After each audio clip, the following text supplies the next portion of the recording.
Hello दोस्तों, कैसे हो आप सब। I hope you all are doing fantastic और आपकी पढ़ाई भी एकदम जोरों शोरों से चल रही है। In this video I am going to share with you complete strategy about how to attempt your paper number 8 that is indirect tax laws that is IDT. सबसे पहले हम पॉइंट्स टू रिमेंबर डिस्कस करेंगे और बाद में I will share you few paper presentation tips. चलिए, first is it is your last paper, so don't take it lightly or in the relaxed mood. IDT is very scoring. IDT आपका last paper है, आप 7 paper देके exhaust हो गए और रह गए, इसीलिए ये एक लास्ट पेपर है तो इसे लाइटली नहीं लेना है, रिलैक्स्ड मूड में नहीं लिखना है। ये स्कोरिंग पेपर है, लास्ट गेम चेंजर, आपके पास लास्ट बॉल है और ये लास्ट बॉल पे अगर आपने 6 मार दी तो आप मैच जीत जाओगे, आप एग्जाम जीत जाओगे, आप अच्छे रिजल्ट से पास हो जाओगे। ठीक है, तो ये पेपर को लाइटली नहीं लेना है, इसे अच्छे से पढ़ना है क्योंकि ये स्कोरिंग पेपर है। दूसरा, understanding concepts and provisions is important. IDT has a lot of chapters, hence need to prepare strategically and in time bound manner. IDT में बहुत सारे छोटे छोटे चैप्टर्स और बहुत सारे बड़े चैप्टर्स भी है, इसीलिए हमें इसे टाउन बाउंड मैनर में एकदम स्ट्रेटेजिकली प्रिपेयर करना है। यहाँ पे कॉन्सेप्ट समझना एकदम जरूरी है। IDT के प्रोविजंस और लॉस बाय हार्ट मत करना, अच्छे से लॉजिक समझना तो आपको सम सॉल्व करने में आसानी होगी। तो कॉन्सेप्चुअल क्लैरिटी इज मस्ट। तीसरा, practicing question is very important, hence strive and solve maximum questions possible. Question solving IDT के पेपर में एकदम जरूरी है, इसीलिए जितने हो सके ना उतने क्वेश्चंस लिख के सॉल्व करो और अगर आपको लिखना नहीं है तो एटलीस्ट कैलकुलेटर पे सॉल्व करो। अभी वैल्यू ऑफ सप्लाई का क्वेश्चन है तो जो फाइनल आंसर है वो कैलकुलेटर पे लाने की ट्राई करो। जीएसटी का अमाउंट अगर आपको कैलकुलेट करना है तो सीजीएसटी, आईजीएसटी और एसजीएसटी कितना आता है उसे कैलकुलेटर पे लाने की ट्राई कर दो। जितना आप खुद सॉल्व करोगे उतना आपका कॉन्फिडेंस बढ़ेगा। Last, predict the trend and focus more on important topics like valuation, ITC, refund के provisions, offense and penalties। आपको पता है कौन से important topics है तो वो सारे जो important topics है उस पर अच्छे से focus करो, लेकिन बाकी जो छोटे छोटे chapters है उसे ignore मत करना क्योंकि questions उसमें भी से भी बनते हैं। तो बाकी जो chapters है उस पर भी आपको focus करना है, लेकिन आपको जो पता है कि ये chapters में तो question आने ही वाले हैं तो वो सारे चैप्टर्स की अच्छे से प्रैक्टिस करो ताकि अगर उसमें से अच्छे सारे नंबर्स के क्वेश्चन आ जाए तो you can score very well in your IDT paper. If you want exemption in IDT, make customs very strong. Conceptual clarity plus question solving is must for customs. अगर आपको आईडीटी में exemption चाहिए तो आपका customs एकदम strong होना चाहिए। क्यों? क्योंकि कस्टम्स के एटलीस्ट 20-25 मार्क के क्वेश्चन आते हैं, तो अगर आपका कस्टम्स एकदम स्ट्रॉन्ग है तो कस्टम्स के क्वेश्चंस जो है ना वो इजी है।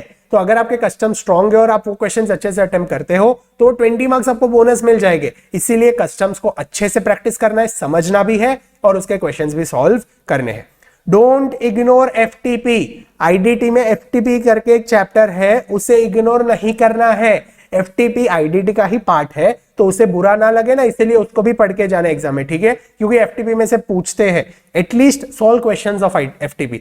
आप एक बार कोई समरी देख लो, एफटीपी की समरी। मैंने यशवंत मंगल सर के समरी बुक यूज की थी और उनके रिवीजन वीडियोस देखे थे। तो आप क्या करो, एक बार एफटीपी देख लो, कॉन्सेप्ट समझ लो और फिर एटलीस्ट क्वेश्चंस सॉल्व करके जाओ। अगर आपको एफटीपी के क्वेश्चंस पता है और एग्जाम में वो क्वेश्चंस दिखे तो एटलीस्ट आप लिख तो पाओगे। हमारे अटेम्प्ट में एफटीपी में से 8 मार्क का पूछ लिया था, एमसीक्यू में कुछ 4-5 मार्क का पूछ लिया था। और सोचो अगर आपने एफटीपी नहीं किया होता तो आपके तो 8-10 मार्क ऐसे ही चले गए। इसीलिए एफटीपी छोड़ना मत। एफटीपी का एटलीस्ट जितना हो सके ना उतना कॉन्सेप्चुअल क्लैरिटी ले लो। एटलीस्ट जो जो इंपॉर्टेंट पॉइंट्स है ना वो याद रख लो और क्वेश्चंस एक बार सॉल्व करके चले जाओ। Don't waste time in solving MCQs from various resources. Just solve MCQ of ICI module, MTP and RTP if you have time.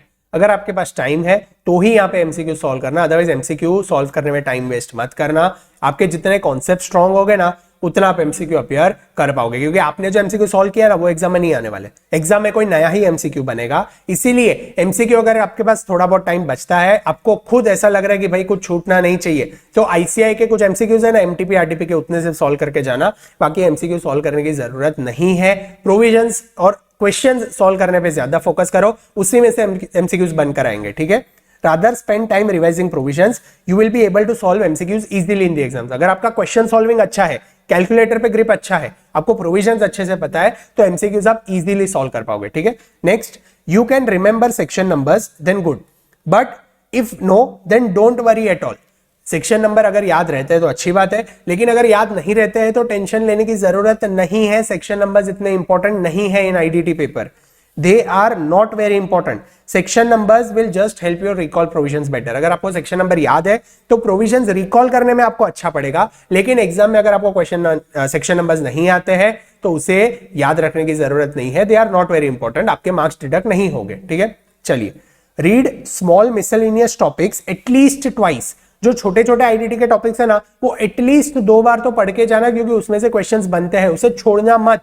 ICI में छोटे छोटे आईडीटी में छोटे छोटे बहुत सारे चैप्टर्स हैं, तो उन्हें एटलीस्ट 2 बार तो रीड करके जाना. भले आपको बाय हार्ट ना हो, रीड करके जाओगे, वो सबकॉन्शियस माइंड में सेव होगा. एग्जाम में एमसीक्यू कुछ आ गया या फिर कोई क्वेश्चन आ गया तो वो ऑटोमेटिकली आपको स्ट्राइक होगी चीजें. ठीक है, तो उन्हें 2-3 बार एटलीस्ट रीड रिवाइज करके जाना.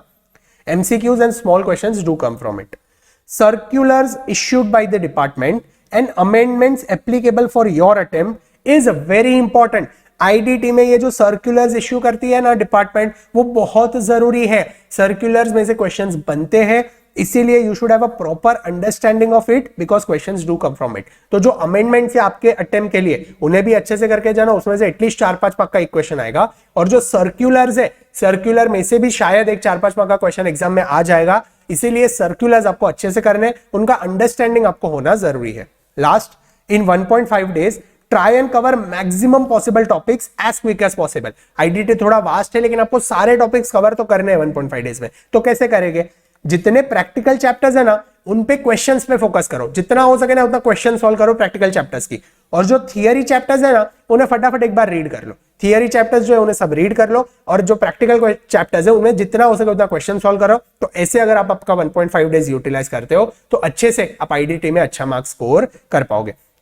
अभी यहाँ पे कुछ पेपर प्रेजेंटेशन टिप्स है. सिंस ये टैक्स का पेपर है, मैंने डीटी के वीडियो में यही सारे पेपर प्रेजेंटेशन टिप्स अच्छे से एक्सप्लेन किए, तो यहाँ पर मैं वापस एक्सप्लेन नहीं करता हूँ. टैक्सेशन का पेपर है तो आपको दोनों सेम वे में ही लिखने. ठीक है, तो आप एक बार डीटी के स्ट्रेटेजी का वीडियो देख लो, वहां पे आपको पॉइंट्स मिल जाएंगे. एक बार मैं सिर्फ फास्ट रीड कर लेता हूं. सबसे पहले कि वो 15 मिनट्स आपको अच्छे से यूटिलाइज करने हैं. दूसरा, आईसीआई स्टेप वाइज मार्किंग देता है तो स्टेप स्किप मत करो. तीसरा, आपका फाइनल आंसर बॉक्स करो, चीजें अंडरलाइन करके लिखो. एक्सप्लेनेटरी नोट्स लिखना जरूरी है. सेक्शन नंबर अगर आते हैं तो लिखो, गलत मत लिखो वरना इसे मार्क्स डिडक्ट करेगा. और आपके जो आंसर्स है वो इजी टू रीड रखो तो एग्जामिनर आपको ज्यादा मार्क्स देगा. फिर क्वेश्चंस और सब क्वेश्चन नंबर जो उन्हें अच्छे से क्लियरली लिखो. और लास्ट है, आपको पेपर में थोड़ा फास्ट होना है तो एमसीक्यूज एटलीस्ट 35-40 मिनट्स में खत्म कर दो, और बाकी का जो टाइम है वो थियरी के लिए दो. 1 mark is equal to 1.7 minutes. ये आप चीज फॉलो करो, टाइम का आपको ध्यान रखना है पेपर में. ठीक है, तो ये सारे पेपर प्रेजेंटेशन टिप्स है. आपको डिटेल में देखना है तो एक बार आईडीटी का स्ट्रेटेजी वीडियो देख लेना. तो आई होप आप ये आईडीटी में ये सारी चीजों का ध्यान रखोगे और आपका जो लास्ट पेपर है उसमें अच्छे से रॉक करके आ जाओगे. ठीक है, so all the very best for the exams. I am very sure that you are going to clear with flying colors in this attempt. और ये अटेम्प्ट में आप जरूर सीए बनने वाले हो. नीचे कमेंट करके जाना अपना नाम, और अपने नाम के आगे जो 2 वर्ड्स है, 2 अल्फाबेट्स है, प्रीफिक्स CA, उसे लगा के कमेंट करना, तो यू विल फील प्राउड. और ये मैनिफेस्टेशंस हेल्प करते हैं. ठीक है, तो जरूर कमेंट करके जाना कि I give my 100% and become CA this attempt. Since ये लास्ट वीडियो है, स्ट्रेटेजी वीडियोस में लास्ट वीडियो है, तो आई वुड टेल यू कि आपने अगर अभी तक ये चैनल सब्सक्राइब नहीं किया है तो एक बार सब्सक्राइब बटन हिट करके चैनल को सब्सक्राइब कर लो, तो आपको रेगुलरली इंटरेस्टिंग वीडियोस के अपडेट मिलते रहेंगे. और अगर आपको डेली डोज ऑफ मोटिवेशन चाहिए, आपको अगर रोज मोटिवेट होना है, तो मेरे टेलीग्राम चैनल को ज्वाइन करना. मेरे टेलीग्राम चैनल का नाम है CA मनन पुजारा, जहां पर मैं रोज मोटिवेशनल मैसेजेस डालता हूं ताकि आप मोटिवेटेड रहो और आपको लगे कि नहीं, मेरे साथ कोई तो है जो आपकी ये CA जर्नी में आपके साथ है. ठीक है, तो ये वीडियो को लाइक बटन हिट करना, अपने फ्रेंड्स के साथ शेयर करना, ये चैनल को सब्सक्राइब करना, और मेरे टेलीग्राम चैनल को भी अभी ज्वाइन करना. लिंक्स मेरे डिस्क्रिप्शन में. ठीक है, so keep studying, keep smiling, खुश होके पढ़ना. मिलते हैं अगले वीडियो में, तब तक के लिए बाय बाय.